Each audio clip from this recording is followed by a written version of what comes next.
ഇപ്പോൾ Rini and George തത്സമയം നമ്മളോടൊപ്പം ചേരുകയാണ്. Hello, good evening Rini and George. Hello, good evening sir. Rini, I appreciate your boldness.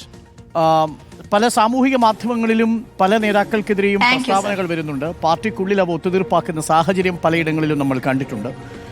നമ്മൾ നേരത്തെ തന്നെ മലയാളത്തിലൊരു നടി ആക്രമിക്കപ്പെട്ട കേസിൽ ആ നടിയുടെ നിർഭയമായിട്ടുള്ള പോരാട്ടമാണ് കേരളത്തിലൊരു വലിയ മാറ്റത്തിന് തുടക്കം കുറിച്ചത്. ആ മാറ്റം ഇന്നൊരു സംഘടനയുടെ തലപ്പത്ത് വരെ എത്തി നിൽക്കുന്ന കാഴ്ചയും നമ്മൾ കാണുന്നു. നിർഭയമായി എല്ലാം തുറന്നു പറയാനുള്ള കരുത്ത് പെൺകുട്ടികൾ നേടുമ്പോഴേ നമ്മുടെ നാട്ടിൽ സമത്വവും നീതിയുമൊക്കെ ഉറപ്പാവുകയുള്ളൂ. അങ്ങനെ ഒരു പോരാട്ടത്തിന് ഇറങ്ങിത്തിരിച്ച റിനിക്ക് ആദ്യമേ തന്നെ അഭിനന്ദനം അറിയിക്കട്ടെ. റിനി അതുകൊണ്ട് ഒറ്റപ്പെട്ടു പോവുകയോ റിനി ആരെങ്കിലും ആക്രമിക്കുകയോ ചെയ്യുമെന്നുള്ള ഭയമൊന്നും റിനിക്ക് വേണ്ട. അങ്ങനെ ഒരു ഭയം റിനിക്കുണ്ടോ?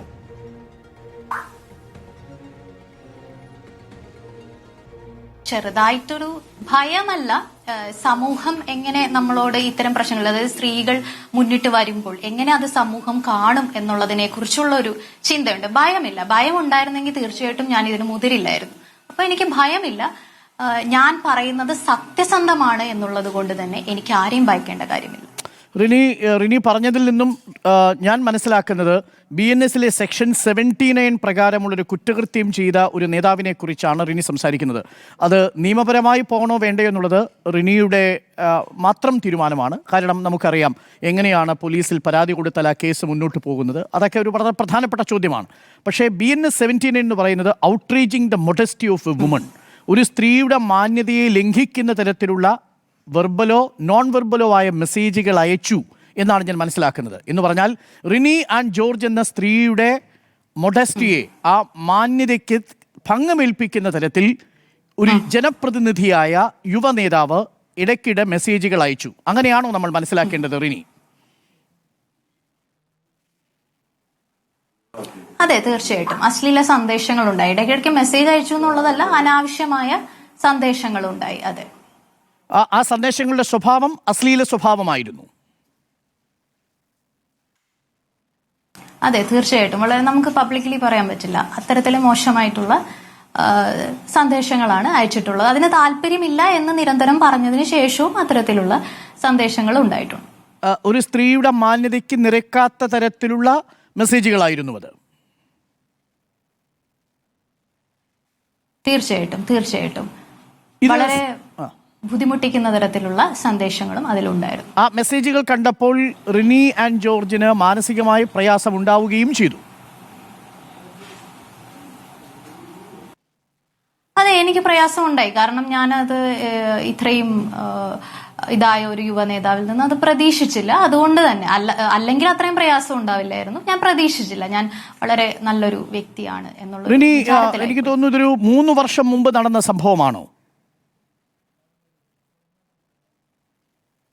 അതെ, 3 വർഷങ്ങൾക്ക് മുമ്പാണ് പരിചയപ്പെട്ടത്.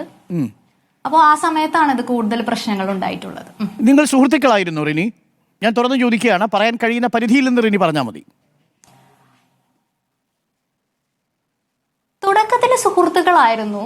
പക്ഷെ ആ തുടക്കത്തിൽ തന്നെ ഇത് സ്റ്റാർട്ട് ചെയ്തു. അപ്പൊ സ്റ്റാർട്ട് ചെയ്തപ്പോൾ തന്നെ ഞാൻ കൃത്യമായിട്ട് പറഞ്ഞു, എനിക്ക് ഈ രീതിയിൽ താല്പര്യമില്ല.